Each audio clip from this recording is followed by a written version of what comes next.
Hi, my name is Kapil and I welcome you to the Vision Automation Solution YouTube channel page. We are proceeding to the very fourth episode for Sensor Kit of Arduino. So we are going to have a look on fourth row today. Let's get to it. So for the very first thing, we have this KY028 digital temperature sensor module. In the previous video, we get to know about the analog temperature sensor, and in this video, we are going to have a look on digital temperature sensor. It measures temperature change based on the thermostat register. This module has both digital and analog output, and there's a potentiometer that you can see the blue thing to adjust the detection threshold on the digital interface. The KY028, that is digital sensor, consists of NTC thermostat, a 3296V trimmer potentiometer. There we can see 6 resistors and 2 indication LED. The board feature an analog and digital output. It operates on the 3.3 to 5.5 voltage. Temperature measure sensor around minus 55 degrees Celsius to 125 degrees Celsius. There is an accuracy and we can say preciseness of plus minus of 5 degrees. As you can see, it is very small, but for the respectiveness, I'll give you the dimensions. It's 15 mm into 36 mm. Mm means millimeter. Is a 4-pin configuration. In the extreme left, this is A0, that is analog out. The second one is ground. The positive one is 5 volt, and DO means digital out. When the temperature threshold is reached, the digital interface will send a high signal, turning on the LED on the Arduino as we have decided in the code, that is a built-in LED on pin number 13. We can turn potentiometer clockwise to increase the detection threshold and counterclockwise to decrease it. The analog interface returns a numeric value that depends on the temperature and the potential position. Since analog output pin is directly connected to the potentiometer, it isn't possible to use the Sennhardt's equation to calculate the temperature as we did for the KY013 for the analog temperature. We can only use this value to measure relative change in temperature. Now moving on to the second one, this is a KY011 2-color LED module. This is a 3 mm 2-color LED module that emits red and green light. You can adjust the amount of each color using PWM. This module is similar to KY029. It consists of common cathode of 3 mm red and green LED and a 0 ohm resistor. Since operating voltage is 2 or 2.5 volts, since operating voltage is 2 volt or 2.5 volt, you can say you'll need to use limiting resistor to prevent burnout when connected to the Arduino. We have already done that. It is a 2.5 operating voltage, operates on a voltage. Its working current is 10 milliampere. Given as I have given in the description, it is a 3 mm in diameter. Its color is red and green. Beam angle is 150. Its wavelength is 571 nanometer. 571 to 644 nm. We are going to use couple of 330 ohm resistors to limit the current of Arduino and prevent burning the LED. You can connect this in the extreme left. You can see minus that connects to the ground. The middle one is for 5 volt, and the S denotes for the signal that is going to be connect to the Arduino digital pin.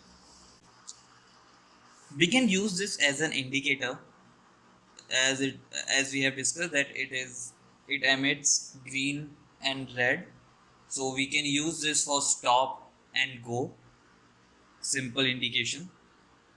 So moving on to the third one, we have KY055 infrared transmitter module or we can say IR emitter. Before talking about the sensor, we should know what is IR. Infrared, sometimes called infrared light, is an electromagnetic radiation with wavelengths longer than those of visible light. Therefore, we can't see as a human eye because we can only see the wavelength of Vibgyor. IR is generally understood to encompass the wavelength from the normal red edge of visible spectrum around 700 nanometer to 1 nanometer or 1 millimeter, which is corresponding to the frequency range from 300 gigahertz to 400 terahertz. Now getting back to the IR transmitter module, this is used to emit infrared light at 38 kilohertz. The KY055 IR transmitter module consists of a 5 IR LED, consists of 5 IR LED. It works together with the KY022 IR receiver module, compatible with popular electronic platform like Arduino that we are going to use, 10C, Raspberry Pi, and ESP8266, that commonly known as Node MCU. Its operating voltage is 5 volt. Its forward current is 30 to 60 milliampere. It consumes power of 90 milliwatts. Operating temperature is minus 25 degree to 80 degree Celsius. With respect to the dimension, this is 18.5 mm to 15 mm. We will see the connection with Arduino. We can connect the power line, the middle one, and the extreme right ground, extreme right minus, to 5 volt and ground respectively. And the signal, we are going to connect signal to the pin number 3 in Arduino UNO and pin number 9 in Arduino Mega. Moving on to the fourth and the last one, this is a rotatory encoder. Before going about this sensor, you can control many projects using components like button or slider input. But what if you required a knob? If your projects call for a rotatory input, you can use two choices, either a potentiometer or a rotatory encoder. What a potentiometer, which varies the resistance based on the knob position, are similar and often a solid choice, but you can only turn them clockwise or counterclockwise or anti-clockwise, you can say. If you need something that you can spin continuously in either direction, you can use rotatory encoder. Encoders are of two types basically: incremental encoder and an absolute encoder. Incremental encoder uses a series of pulses in a quadrate arrangement to indicate how far and in what direction a staff turns. Absolute encoder inherently knows its angular position. As you can see in this diagram, at the heart of most encoder are A and B output, pulsing steadily and incrementally. These output combined with power and ground are required. The A and B output are quadrate encoders. The A and B outputs are a quadrate encoder, which means that each signal has a duty cycle of around 50%. Each duty cycle is 90 degree out of the phase with respect to the other.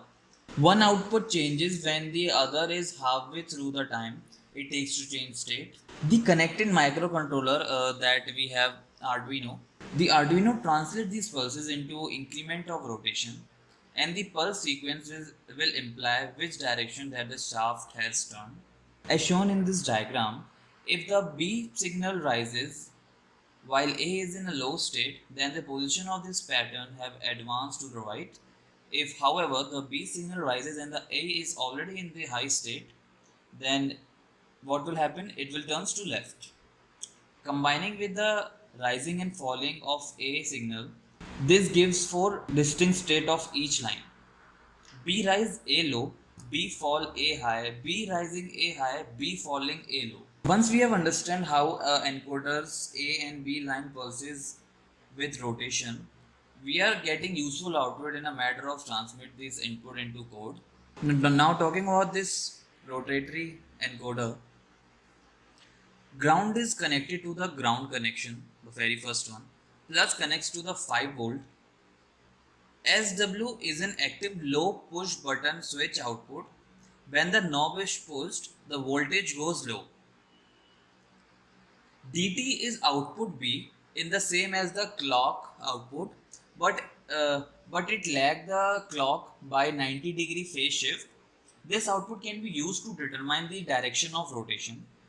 And the clock, you can see the CLK clock dt is for output B and clock output A. It is a primary output pulse for determining the amount of rotation. Each time the knob is rotated by one click, like this. If you can see,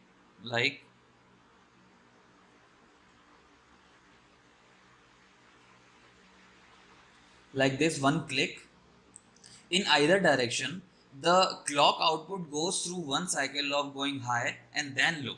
आज के लिए बस इतना ही, और मैं मिलूंगा आपको इसके सेकंड लास्ट एपिसोड में, क्योंकि ये 6 एपिसोड की सीरीज होने वाली है. Today it was the end of 4th episode. 2 episode आने और बाकी हैं. Like share and subscribe to VAS automation and piece.